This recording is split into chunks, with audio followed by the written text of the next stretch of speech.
మనిషి డబ్బుకు, మనిషి పాపానికి, మనిషి శరీర సుఖానికి, దేవుడు మరిచే జీవితానికి అలవాటు పడిన సందర్భాలు మనం చూస్తాం.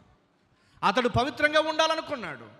రాజు నియమించిన రాజు శాసనానికి ఒక మాట చెప్పాలంటే వ్యతిరేకంగా ఆలోచించి నిర్ణయం చేసుకున్నాడు. ఆ రాజును నియమించాడా? అయితే ఒకసారి మమ్మల్ని టెస్ట్ చేయండి, పరీక్షించండి.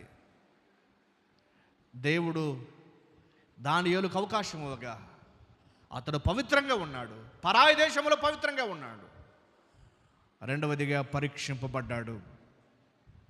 పరీక్షలో అతడు ఉత్తీర్ణత సాధించాడు. శోధన మన ఎదుట ఉన్న ఒక పరీక్ష. మరలా నేను గుర్తు చేస్తూ ఉన్నా, శోధన మన ఎదుట ఉన్న ఒక పరీక్ష. అది ఏ రకమైన శోధన కానివ్వండి, కామం, తర్వాత చెప్పండి, ఇవన్నీ కూడా